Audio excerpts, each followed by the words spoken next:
Au début de l'automne 1866, un homme en tenue de ministre de la dynastie des Qing est arrivé au 11 ruelle Gongxiang. Il s'appelait Zuo Zongtang. Soucieux de l'avenir du bureau naval de Fuzhou qu'il avait initié, il en était déjà à sa 3e visite dans cette maison. Car à ses yeux, le propriétaire de cette ancienne demeure était le seul homme qualifié à qui il pouvait confier la lourde tâche des affaires navales du pays. Le propriétaire de la dite maison était Shen Baozhen, lui aussi un officiel important et célèbre de la fin de la dynastie des Qing.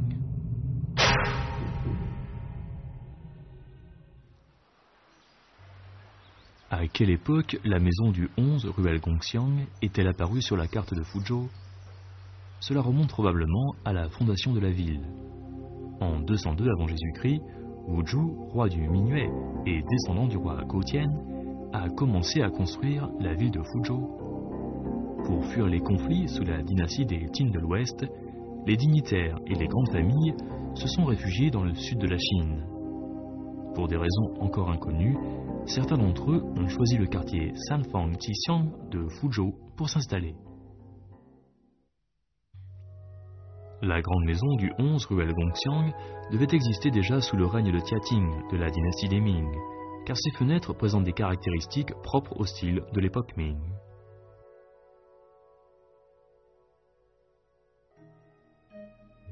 En 1855, cette maison a connu un nouveau maître, Shen Baozhen. Cet homme de 35 ans venait d'être exceptionnellement promu gouverneur de Jiutiang. Fonctionnaire intègre et homme généreux à l'égard de ses parents et amis des pauvres, Shen Baozhen n'avait pas beaucoup d'argent. On dit que c'était en empruntant qu'il a pu acheter cette résidence.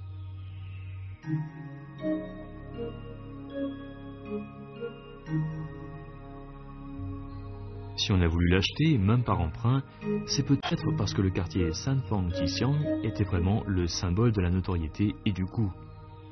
Il semble que l'ancien maître de cette maison était aussi une personnalité importante. 沈葆桢故居是明代建筑，在原始据说是一个盐商，所以说它那个规模是比较大，总体面积达到2850平方米。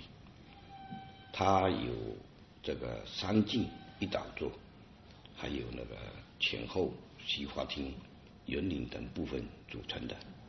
到了沈葆桢这个举债购买了这座房子以后，他也做过一个重修，所以说里面保留一些是清代建筑，还有这个相对的明代建筑，是明清2代并存的一个典型建筑。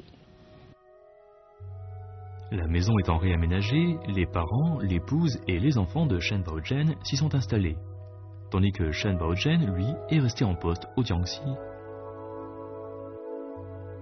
Sans l'incident familial survenu en 1865, Shen Baozhen n'aurait jamais pu quitter ses fonctions au Jiangxi pour retourner habiter au 11 ruelle Gongxiang du Fujian.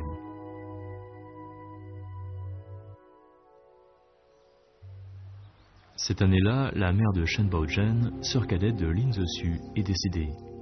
Selon la tradition, en cas de décès d'un des parents, les fonctionnaires pouvaient quitter temporairement leur poste pour s'occuper des affaires funéraires de leur pays natal pendant 27 mois. Cependant, Shen Baozhen s'est vu accorder seulement 100 jours de congé, car son poste était très important. Gouverneur de la province du Jiangxi, et la situation du pays à ce moment-là ne lui permettait pas une longue absence. Dans les années 1860, la Chine souffrait énormément de problèmes intérieurs et des menaces extérieures. La révolte des Taiping, la seconde guerre de l'opium, la cession des terres, le paiement des indemnités, les traités humiliants, tout cela a considérablement affaibli la puissance de la dynastie des Qing.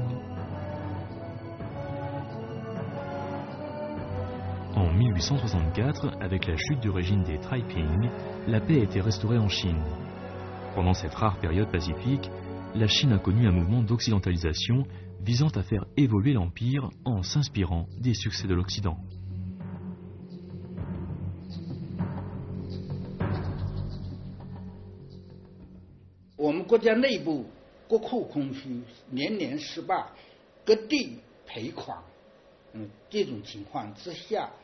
这个有识的人才想到的，我们要自强，我们要巩固海防。要巩固海防，唯一的就是先做这个船，自己做。如果靠外国买的话，一战争他不卖给你，你就完蛋了。就要自己设的一个墙，在这个地方，造船，还要自己培养驾驶、农机人才。那么一切靠自己，不靠外国。En juin 1866, Zhuo Zongtang, figure emblématique du mouvement d'occidentalisation et gouverneur du Fujian et du Zhejiang de l'époque, a proposé à l'empereur de créer un bureau naval au Fujian. Cette proposition a été approuvée 20 jours plus tard. Le 25 septembre, l'insurrection des Hui des provinces du Shaanxi et du Gansu a monté d'un cran. Zhuo Zongtang a reçu un ordre impérial l'affectant au poste de gouverneur du Shaanxi et du Gansu. Le bureau naval dont il venait de préparer la fondation risquait ainsi d'avorter.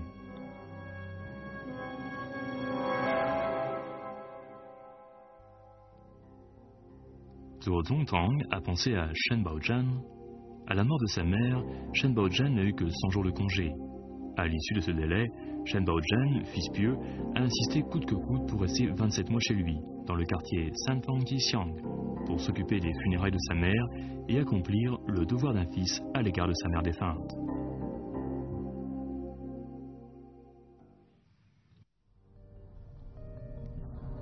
Zhuo Zongtang est allé chercher Shen Baozhan dans la ruelle Gongxiang. Pas une, mais 3 fois. L'un est originaire du Fuzhou, l'autre du Hunan. Ils se sont rencontrés dans le quartier Sanfang-Jixiang, sans que personne ne sache vraiment comment. Imprégné d'idées confucéennes, il n'avait vraiment pas envie d'aller occuper ce poste pendant les funérailles de sa mère. Cependant, il avait devant lui un homme encore plus résolu que lui, Zhuo Zongtang, qui cherchait absolument à confier les affaires navales à cet homme qu'il jugeait idéal pour la situation. Pour qu'il accepte, Zhuo Zongtang a fait une proposition écrite directement à la cour impériale pour recommander vivement à Shen Baozhan d'assurer le relais. Ce dernier était donc obligé d'aller prendre les fonctions de chef du bureau naval de Ma Wei, bien que les funérailles de sa mère ne fussent pas encore terminées. Ce qui a ravi Zhuo Zongtang, qui était sur le point de quitter ce poste. Selon lui, son successeur devait être un homme persévérant, dévoué et capable de rassembler tout le monde pour réussir. Et puis, cet homme devait être un fin connaisseur du dossier naval. Et le seul homme à l'époque qui était à la hauteur, c'était Shen Baozhan. Était-il vraiment apte à faire ce qu'attendait de lui Zhuo Zongtang ?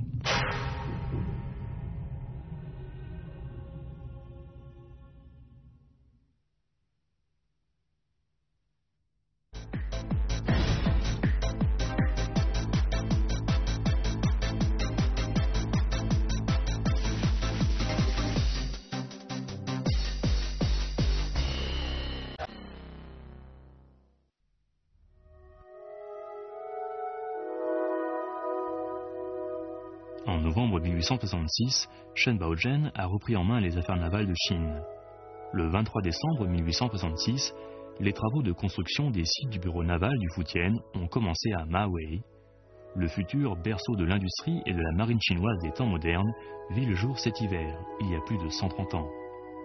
Poursuivant la pratique de son prédécesseur, Zhuo Zongtang, Shen Baozhan a nommé 2 Français, Prosper M. Guckel et Paul A. Dogiebel, comme superviseur et superviseur adjoint pour contrôler la construction navale. 它是采取合同制，这个合同制是非常先进的，是一个叫做建立在互相信任的基础上，以诚为本的这种思想。沈葆桢、左宗棠都是这样的。那么当时聘用了多少个？你知道吗？是聘用了大概后来的72个是，大概是包括家属，真正的人大概初步统计52个，这是全国最多的聘用外国人的一个工厂。Le salaire mensuel des superviseurs français, Prosper M. Guckel et Paul A. Dogiebel, était de 1000 taels d'argent, soit 400 taels de plus que celui de Shen Baozhan, et le salaire moyen des autres employés étrangers était aussi entre 300 et 400 taels d'argent. Avec l'introduction des technologies étrangères modernes, le bureau naval du Fujian se positionnait très haut. Néanmoins, en matière d'achat de matières premières, Shen Baozhen a rencontré un gros problème. 造船需要铁皮，铁皮哪里来的？这个是福州的，有专门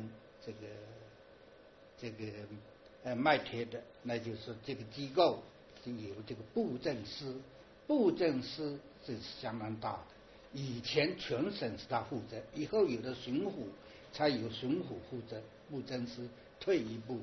那布政司衙门呢，就是负责卖铁的，把各地方的铁都围过来，他就不卖你船证，你要买好了，红包啊，要走后门，沈葆桢是不会。 À l'époque, le département provincial des affaires administratives était un très grand département doté d'un pouvoir considérable. Quand il demandait des commissions, qui pouvait les refuser? Mais Shen Baozhen ne l'entendait pas de cette oreille. Très indigné, il estimait que le comportement du département des affaires administratives constituait un acte de désobéissance aux décrets impériaux et une insulte à un ministre nommé par l'empereur. Il est allé en personne au siège du dit département pour arrêter les responsables. À l'issue d'un procès qu'il a dirigé, il les a condamnés à mort. Cet incident a eu un effet dissuasif sur tous les fonctionnaires locaux négligeant leurs devoirs et méprisant les affaires navales.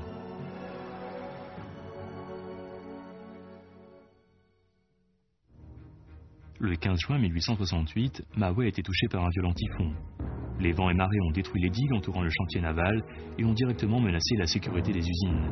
Ayant appris la nouvelle, Shen Baozhen s'est rendu sur place pour diriger personnellement les opérations de sauvetage et de secours.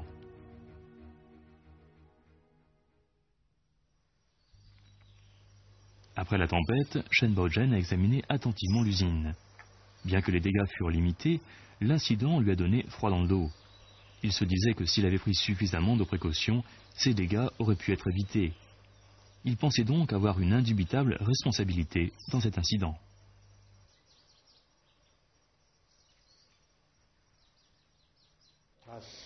Il 清朝就这么一个芝麻大的事情，还要处分你一品大臣，不可。他以后第二次又有这么一个情况，又申请，那么清政府就批下来的，降一级查看，那底下都定了。那是船政大臣因为这么一点的事情都处分了，我敢是吊儿郎当吗？不敢。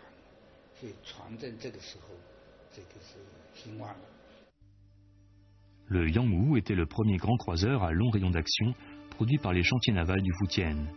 Avec un tonnage de 1400 tonnes et une puissance de 250 chevaux, il était le plus gros et le plus puissant croiseur chinois de l'époque.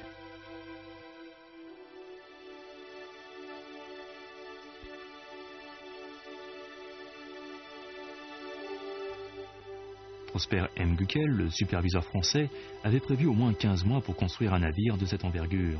Cependant, du début des travaux en juillet 1871 jusqu'à sa mise à l'eau en février 1872, la fabrication du croiseur Yangwu n'a pris que 9 mois.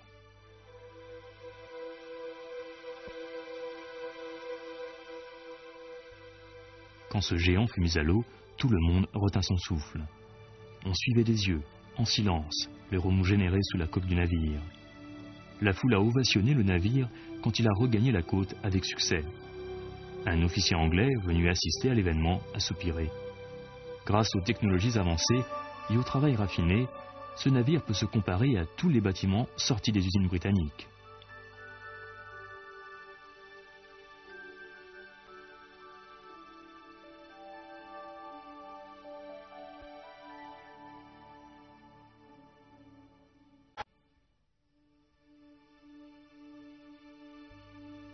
Au cours des 8 ans durant lesquels Shen Baozhen a dirigé la construction navale de la Chine, 5 navires commerciaux et 11 bâtiments militaires ont été mis à l'eau avec succès. L'étendue des chantiers navals a été portée des 13 hectares initiaux à 40 hectares, comprenant une dizaine d'usines spécialisées dans la fabrication et le pilotage des navires et employant environ 3000 personnes. Les vaisseaux de guerre fabriqués sous sa direction ont formé plus tard la première flotte de la marine chinoise.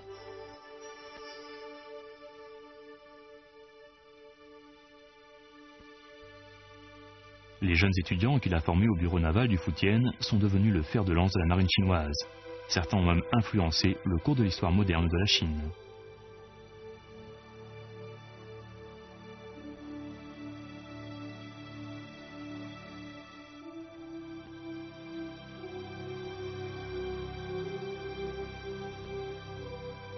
On dit qu'à l'époque, le chantier naval de Maui était le plus grand chantier naval moderne du monde. Aujourd'hui, on n'entend plus le grondement des machines. Le soleil de l'après-midi, passant par la fenêtre, se répand sur ses piliers.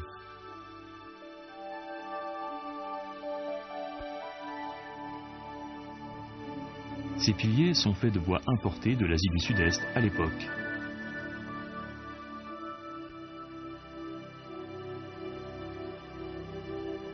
Cent ans se sont écoulés.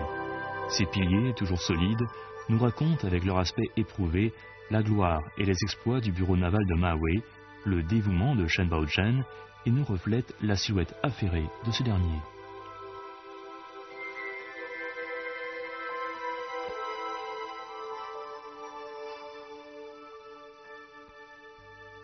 En 1873, c'est encore Shen Baozhen qui a proposé à l'empereur d'envoyer des étudiants pour faire les études navales en Angleterre et en France.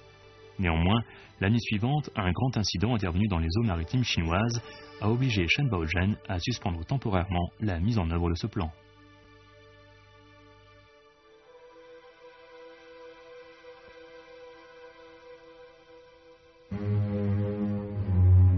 En mai 1874, 11 vaisseaux militaires transportant 3500 soldats japonais ont attaqué Taïwan. Ils ont tué et pillé dans l'île. Comme à l'époque, Taïwan ne possédait pas un seul canon, l'île n'a pas pu se défendre.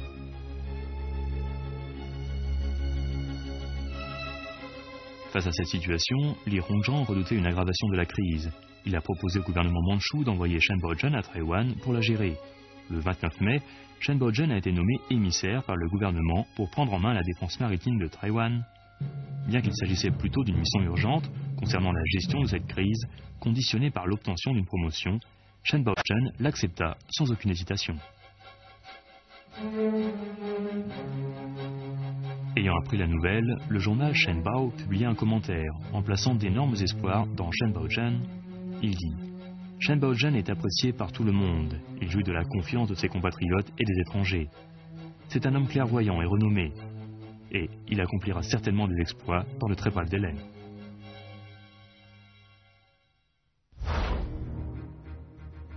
Shen Baozhen avait alors 54 ans. Il a conduit sa flotte composée de vaisseaux fabriqués dans son chantier naval vers Taïwan. Il a aligné ses grands croiseurs, le Yanggu, le Tingyuan et le Jianwei, sur la mer pour démontrer la puissance de la marine chinoise. En même temps, il a demandé à Li Hongzhang de lui envoyer en renfort un contingent de 7000 soldats équipés de fusils européens. Ensuite, il a entamé la construction des forts. 这个时候，日本的确有一点个紧张。那时日本的海军还不如中国，只是靠着外国买的2条的铁甲舰，稍微可以跟我们中国的这个数量可以对抗。它的这个有2条铁甲舰，我们的舰队多，我们这里做的跟外省的调过来的有30几条，这个是一个很大的一个舰队。那在这个时候，日本人有一点怕。当时日本一个如意算盘，就是他料到清政府不敢出兵，沈葆桢呢，恰恰好就是采取这个办法，你敢侵略这个台湾，我就是召集重兵跟你对抗。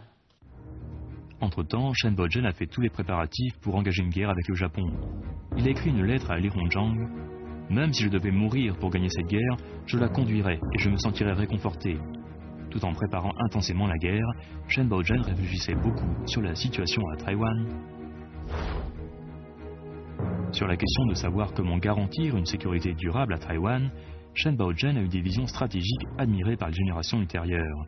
Avec un raisonnement à long terme pour combattre les Japonais, Shen Baozhen a tracé des grandes orientations politiques combinant la puissance diplomatique et la puissance militaire. Son approche comprenait 4 volets.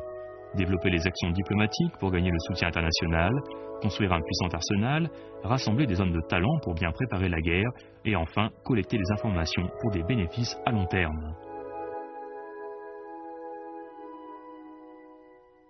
所以他提出这4点，我觉得最重要的、最有见解的就是一个通信系啊，还有一个这个过滤器，就是刚才讲的，这个在当时一般人提不出来。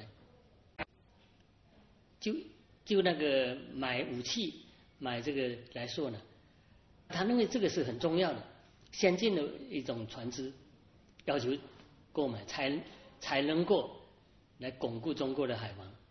这一点在当时人提不出来。第一，第二，通消息，这种我觉得它有这个近代信息的意思啊，一般人不会想到这一点。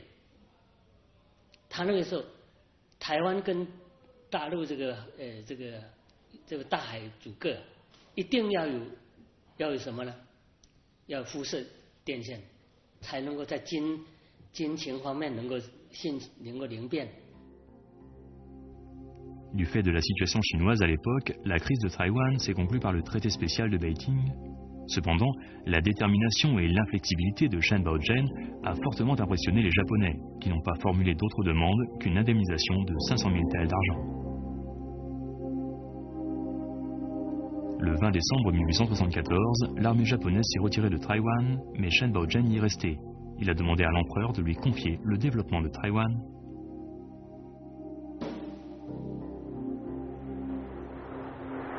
Le mandat de Shen Baozhen en tant que chef suprême de Taïwan a duré 1 an et 15 jours. Que pouvait-on faire en 380 jours?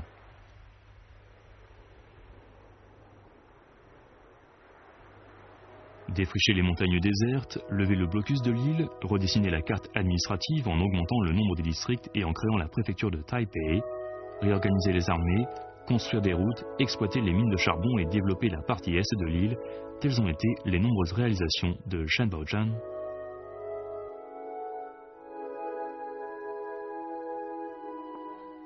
De 台湾呢，清政府的政策一个新的转变，什么呢？从以防内为主，转变为防外为主的这种政策，就是台湾变成是所有的举措都是为了反对西方的侵略。沈葆桢看到这一点，而且做到，就把东部开发出来，这样就可以防御外国的插足。我觉得这一点是一个很了不起的一个成就。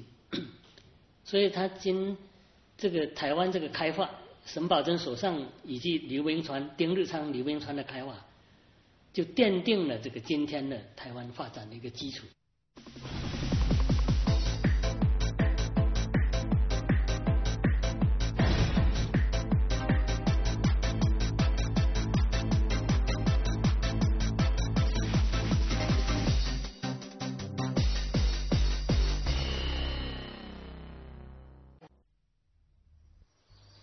Depuis qu'il a commencé à diriger les affaires navales en 1866, Shen Baozhen a toujours travaillé près de Fuzhou. Il a même fait aménager un bureau dans sa résidence du 11 rue Gongxiang. Avec un agenda bien rempli, il n'avait pas beaucoup de temps pour rester avec sa femme et ses enfants.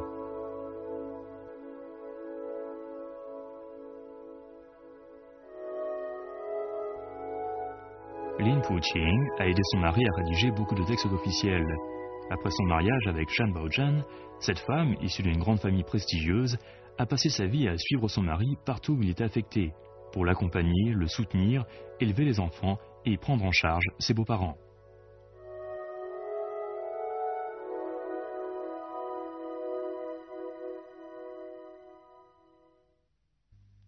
Profiter du bonheur familial, être un simple lettré, telle était la vie idéale à laquelle Shen Baozhen a toujours aspiré.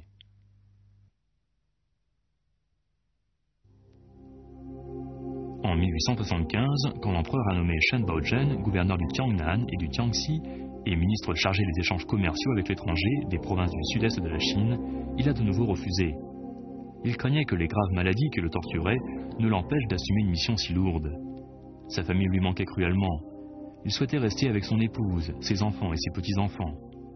À côté de chez lui, cette maison de plus de 2000 mètres carrés était la résidence de son meilleur ami et parent, Lin Songyi, fils de Lin Zexu. Il y avait également la maison de son beau-frère, Liu Qixien. Avec tous ses amis et parents vivant tout près de chez lui dans ce petit quartier Sanfang-Xiang, comment Shen Baozhen aurait-il voulu le quitter? Mais un ordre impérial le pressait de partir au plus vite pour occuper son nouveau poste, vu l'importance primordiale de la défense maritime. Dans ces conditions, Shen Baozhen ne pouvait qu'embarquer pour Nanjing.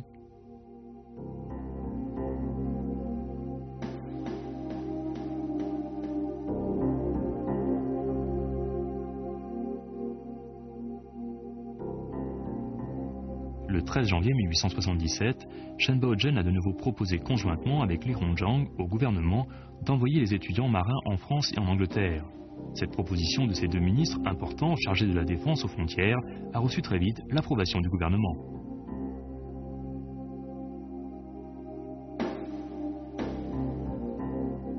« 38 étudiants ont ainsi été sélectionnés parmi les jeunes diplômés de l'école navale. Ils ont quitté la Chine pour l'Europe le 31 mars de cette année-là. C'étaient les premiers étudiants boursiers chinois envoyés par le gouvernement en Europe. Shen Baozhen est resté 4 ans au poste de gouverneur du Tiangnan et du Tiangxi. En juillet 1879, l'homme, longtemps affecté par la maladie, a laissé un testament à ses enfants et petits-enfants. Il leur a demandé de ne rien écrire sur sa vie, de ne pas publier ses manuscrits, en disant que l'écriture était un moyen sûr de gagner sa vie. Même si elle ne vous permet pas de devenir riche, il ne faut jamais la mépriser.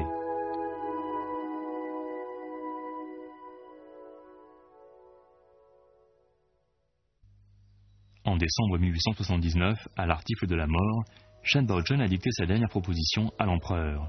Il insistait sur 3 choses. Il fallait absolument construire des cuirassés, il ne fallait jamais sous-estimer la puissance des Japonais. Enfin, il priait Sa Majesté d'œuvrer pour la restauration de la gloire et de la prospérité de l'Empire.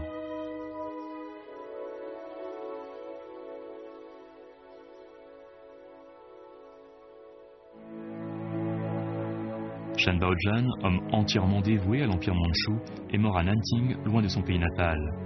Son cercueil a été transféré à Fuzhou à la fin de l'année pour être enterré dans la colline Meitingwu de la banlieue ouest de Fuzhou.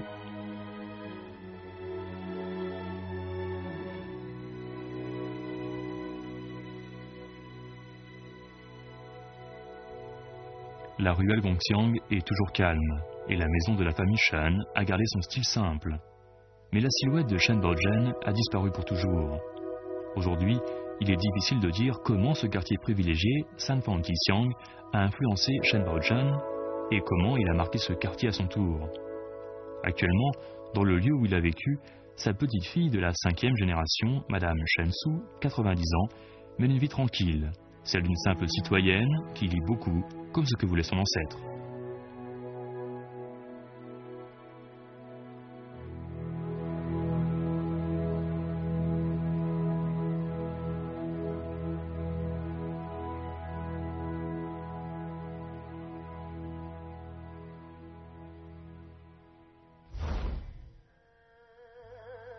Il y a plus d'un siècle, lorsque Shen Baozhen, homme fidèle à son souverain et qui aimait son peuple, se promenait chez lui, imaginait-il les futures évolutions que la Chine connaîtrait après sa mort? 18 ans après son décès, son disciple, Yan Fu, lui aussi originaire de Fuzhou, qui a vécu dans le quartier Sanfang-Xiang, a traduit un livre intitulé « Évolution et éthique », qui a considérablement influencé la mentalité des lettrés chinois.